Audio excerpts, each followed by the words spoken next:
여러분 안녕하십니까. 저는 책입니다. 일요일 아침 되고 있습니다. 주말 잘 쉬시고 계시는지요? 여의도 증시판은 주말은 늘 조용합니다. 이번에도 조용했습니다. 한국당 쪽은 보수 통합으로 물밑에서 분주하게 말들이 오고 가지만 깜짝 놀라게 할 소식은 아직도 요원해 보입니다. 보수의 구심점도 지금은 보이지 않습니다. 그렇지만 광화문에 오늘 또 어김없이 이 정권에 분노한 시민들이 모여들었더군요. 그 중엔 한국당 지지자도 있고 교회 신도도 있고 박근혜 대통령 신원을 기다리는 분들도 있습니다. 그분들의 공통점은 딱 하나죠. 아니 광화문에 가든 가지 않든 우리 모두의 공통점은 하나로 귀결됩니다. 이 나라의 자유민주주의는 반드시 지켜져야 한다는 간절한 소망이 바로 그겁니다. 자유, 책임, 정의, 성장, 법치, 균등한 기회 이런 가치를 추구하는 것이죠. 어제죠. 금요일입니다. 청와대에서 대통령과 만찬을 즐기며 선물로 대통령과 선거용 사진을 찍어간 민주당 쪽에도 오늘 별다른 뉴스는 없었습니다. 그들이 원하는 건 모두 얻으서니 아쉬울 게 별로 없는 주말을 즐기고 있는 거겠죠. 작년 집권 세력은 반일로 대단한 득점을 했습니다. 포인트를 올린 거죠. 아베 신조 총리가 도우미 역할을 단단히 했습니다. 빌미가 된 건 강제징용 배상금 판결이죠. 박근혜 정부 때 양승태 대법원장이 이 판결을 늦췄다가 사법농단으로 몰려서 감옥에 갔죠. 문 대통령은 대한민국은 상권분립 국가라면서 권력이 이 대법원 판결에 개입할 수 없다는 것을 수차례 분명히 했습니다. 그러자 아베 신조는 7월 1일 느닷없이 반도체 핵심 부품 소재 3개를 수출 규제하고 뒤이어서 백색 국가에서 우리를 배제했죠. 우리 반일 감정은 치솟았습니다. 잠복에 있던 항일 반일의 감정이 폭발한 거죠. 일본 여행객이 끊어지고 맥주를 비롯한 일본 상품이 시중에서 종적을 감추다시피 됐습니다. 일본에 대한 분노는 오롯이 문 대통령과 민주당의 득점이 되었습니다. 때마침 선거를 앞둔 아베 신조에게도 한일 갈등은 하늘이 돕는 천우 신조의 기회, 천재 일우의 기회가 됐겠죠. 지금 보면 한일 갈등은 문 대통령과 아베 신조 둘 다에게 정치적으로 윈윈하는 이상한 결과를 가져온 셈입니다. 우리만 몰랐죠. 한국당과 보수 세력은 이 지점에서 아무런 득점도 하지 못했습니다. 그래서 저는 총선을 앞두고 지금 쏟아지고 있는 반해리스, 반미 은행들이 예사롭게 보이지 않습니다. 어제 제가 이 방송에서 미국이 문 대통령의 신북방 정책을 비판하고 있는데 당정청은 하나가 되어 일제히 해리스 대사를 공격했다면서 상황을 정리해 드리는데 토요일 아침 신문은 역시 한미가 정면 충돌한 이 문제를 일면 헤드라인으로 다뤘습니다. 신문을 볼까요? 18일 조선일보 헤드라인은 당정청 미 대사의 조선 총독 총공세입니다. 그 아래 금요일 전선을 만든 빌미가 된 신북방 정책 전략을 보고받는 문재인 대통령 사진을 실었더군요. 문 대통령이 권구훈 맞죠? 권구훈 북방경제협력위원장으로부터 보고를 받은 뒤에 올해 다시 찾아오기 힘들 정도로 굉장히 좋은 기회를 맞았다. 이렇게 말한 것을 부인 설명하고 있습니다. 동아일보 헤드라인은 마찬가지입니다. 당정청 일제히 해리스 비판, 한미 한랭전선입니다. 함께 실린 건 그림인데요. 이 그림이 참 상징적이더군요. 한쪽엔 청와대 그리고 강경화, 김민철 장관이 서 있고 맞은편엔 폼페이오 국무장관 그리고 에스퍼 국방장관, 해리스 미국 대사가 서 있습니다. 재미있는 건 그 포즈입니다. 청와대가 내보인 빈손은 방위비 분담금 협상에서 트럼프의 요구에 응하지 않겠다는 의미로 저는 보았습니다. 맞은편에 폼페이오 장관은 둘째 손가락 금지를 세우고 있습니다. 아마 개별 관광 같은 미국과 합의되지 않은 정책을 용인하지 않겠다는 것이겠죠. 강경화 장관과 해리스 대사 그리고 에스퍼 국방장관은 종이 한 장씩을 다 들고 서 있습니다. 그 속에 찍힌 현안이 뭘까요? 방위비 분담금과 신북방 정책입니다. 강경화 장관은 신북방 정책 백악관 설득 작업 중이죠. 이동훈 한반도 교섭본부장이 이번에 미국에 가서 그 역할을 맡았습니다. 에스퍼는 폼페이오와 신문기고까지 하면서 방위비 분담금 대폭 인상을 압박하고 있는 중이고요. 자, 새해부터 한미가 정면으로 부딪힌 건 신북방 정책이 첫 번째 원인입니다. 문 대통령은 작년까지 촉진자, 중재자를 자임하다가 솔직히 대망신을 당했죠.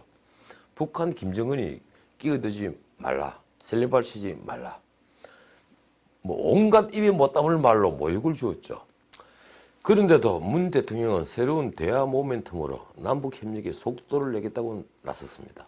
임기 중반이 지났는데 기대했던 남북관계는 꽉 막혔고 김정은은 다시 통미봉남으로 돌아갔으니 얼마나 충격을 받았겠습니까? 그래서 대북 비핵화는 물 건너갔지만 남북 경제협력에 미국 눈치 보지 않고 독자적으로 나서서 신기운을 만들어 보겠다고 하는 거죠. 신년 기자회견에서 철도 도로 연결 같은 의제를 다시 꺼낸 게 바로 그겁니다. 그런데 논의를 진척시키려면 뭔가 또 김정은에게 줄 다른 선물이 필요한데 생각해낸 게 바로 개별 관광을 허용하는 것입니다. 그건 유엔 결의안 위반을 따지기 전에 한미 공조의 균열을 일으키는 일로 모두에게 비쳤습니다. 미국이 당연히 맞고 나섰죠. 해리스 대사를 내세워 개별 관광의 유엔 제재 위반이라고 규정을 한 겁니다. 해리스는 남북 문제는 한미 간에 협의할 문제라는 원론적 수준의 답변을 하고 넘어가지 않고 개별 관광은 제재 대상이 될 수 있다 이렇게 못을 박았습니다. 이제 당정청은 일제히 반발했죠. 청와대는 남북협력 문제는 우리 정부가 결정할 사안이다며 노골적으로 미국에 반발했습니다. 이건 우리 주권사항이라는 거죠. 당은 한 발 더 나갔습니다. 해리스 대사를 조선 총독에 빗댄 겁니다. 송영길 의원이 아주 대표주자 역할을 했더군요. 8명의 조선 총독은 모두 코스염을 길렀죠. 이 코스염은 사실 일제시대 때 총독의 상징처럼 보였습니다. 마침 해리스 대사는 일본계 미국인인데다가 그는 태평양 사령관을 맡으면서 코스염을 기르고 있었으니까 조선 총독에 빗댄 인신공격이 대중에게 이번에 제대로 먹힌 겁니다. 언론 보도를 보면 민주당 지지자들도 일제히 나섰더군요. 온라인 커뮤니티에는요, 코틀이 일본 순사 같다면서 지금 인신공격이 쏟아지고 있다고 합니다. 그것뿐이 아닙니다. 해리스 대사의 그림을 그려놓고 그 위에 코트를 붙인 뒤에 코트를 뽑기 행사까지 벌였습니다. 막상 당사자인 해리스 대사는 독립운동을 한 안중근, 안창호 선생들도 코스염을 길렀다면서 식민지 역사를 자신에게 뒤집어 씌우지 말라고 했더군요. 미국 국무부도 폼페이오 장관이 해리스를 크게 신뢰하고 있다며 지원하고 나섰습니다. 국무부 대변인은 대북 제재는 미국과 북한이 동의할 수 있는 우호적인 합의가 이루어질 때 그때까지 유지된다고 말했습니다. 그러면서 우리는 한국 정부가 자국과 국민들을 위한 최상의 결정을 할 것으로 본다. 이 말을 덧붙였습니다. 그런데 참 궁금합니다. 개별 관광이라는 이 아이디어는 누구 아이디어일까요? 물론 신북방 정책의 핵심은 문 대통령이 신년 기자회견에서 말한 남북철도와 도로 연결 사업입니다. 문 대통령은 작년 시진핑을 만났을 때 이미 이 문제를 주요 의제로 삼았죠. 중국과 러시아가 안보리에 요구한 제재 완화 결의안과 맞물렸습니다. 이러니 그때 이미 미국의 심기를 건드렸죠. 이 신북방 정책엔 개성공단 금강산 관광 재개는 물론 DMZ 평화공원 사업 등도 있습니다. 그런데 그 전에 뭔가 김정은에게 우리가 이렇게 노력하고 있다는 걸 보여주고 싶었을까요? 정부가 개별 관광이라는 카드를 꺼낸 겁니다. 누구 아이디어일까요? 정부는 이제 북한의 관광비자 발급만 허용하면 개성연락사무소 등에서 신속한 방북 승인을 하겠다고 했습니다. 지금까지 방북할 사람은 베이징에 가서 북한 초청장을 받아 다시 통일부에서 방북 승인을 받은 뒤에 다시 또 베이징 북한 대사관에서 비자를 발급받은 뒤에 북한에 갈 수 있었죠. 그런데 북한의 관광비자를 발급하면 이런 절차가 대폭 간소화할 수 있다는 겁니다. 이게 우리 정부 아이디어입니다. 그 방법으로 중국 여행사를 통해 관광 신청을 하고 비자 발급을 받은 뒤에 팩스 등으로 원격 처리해서 방북 승인을 하겠다는 것이죠. 이를 패스트 트랙이라고 표현했더군요. 국회에서 한번 맛본 패스트 트랙이 그렇게 좋았던 모양입니다. 통일부 관리들 정말 대단합니다. 어쨌든 관광이란 미끼로 남북 대화를 재개해 보겠다는 문 정부의 아이디어를 김정은은 어떻게 받아들일까요? 어쨌든 한미동맹은 한 번 더 균열이 가게 됐습니다. 어쩌면 이 정부는 한미동맹 따위는 상관 않겠다는 식으로 갈 것 같습니다. 이제 반 해리스, 반미는 선거에 어떤 영향을 미칠까요? 이번 신북방 정책뿐 아니라 한미 간에 현안이 되어 있는 방위비 분담금 문제까지 겹쳐서 이 문제는요, 선거판의 주요 이슈가 될 가능성이 매우 높아졌습니다. 그런데 누가 더 유리한가? 이 문제를 떠나 반 해리스 반미 이슈로 편을 가르면 적어도 집권 세력에겐 선거를 치르기가 훨씬 수월해지는 것은 자명한 사실입니다. 문 대통령 지지 세력은 물론 반보수 세력을 하나로 단합시키는 기제로 작용하니까 말입니다. 저는 이 문제는 민주당에 결코 마이너스가 되지 않는다고 확신합니다. 선동 정치에 능한 그들이 만약 이 문제가 악재였다면 당 정청이 일제히 주권 문제라며 치고 나오지는 않았겠죠. 자, 다른 뉴스 보죠. 오늘 재밌는 뉴스가 하나 있더군요. 선거법과 공수처법을 통과시켰던 4-1 협의체 정당들이 일제히 한국당을 공격하고 나섰던 겁니다. 바로 한국당 비례대표용 위성정당 문제입니다. 한국당은 중앙선관위가 비례가 된 당명을 사용하지 못한다고 하자 발음이 비슷한 미래한국당으로 창당하겠다고 했죠. 솔직히 그럴듯한 아이디어입니다. 한국당에도 물이 좋은 사람이 꽤 있습니다. 어쨌든 보수층 지지는 확실히 반영되어야 하니까 말입니다. 그러자 4-1 정당이 당황했는지 모두 나섰습니다. 하나씩 볼까요?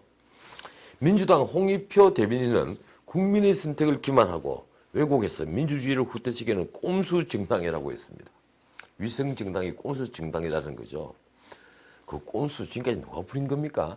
제가 보면요, 비례제가 대통령제와 맞지 않는 건 차치하고라도 국민을 기반한 건 연동형 비례제입니다. 그리고 꼼수를 쓴 건 바로 쪼개기 국회고 개정한 선거법입니다.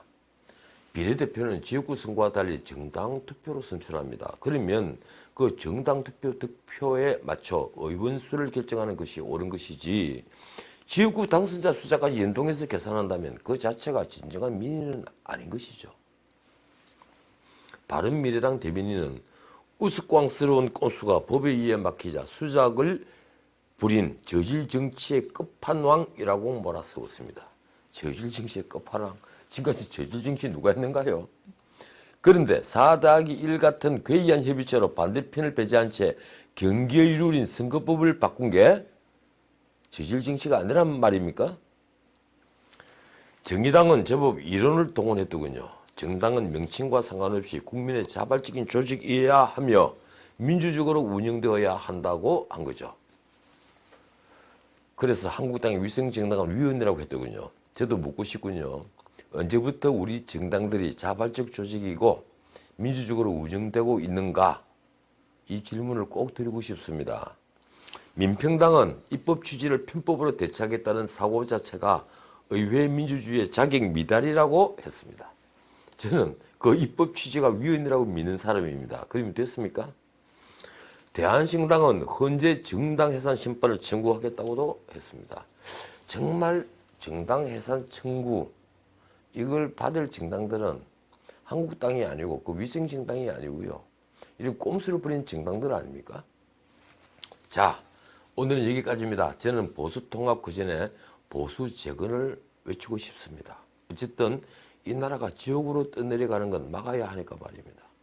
김용호 전 의장 말씀대로 판가리를 하든 물갈이를 하든 상대는 무지막지한 식인상어란 걸 알아야 됩니다. 식인상어 말입니다. 그 무지막지한 괴물을 막아야만 합니다. 곧 봄이 옵니다. 지금까지 전우식이었습니다.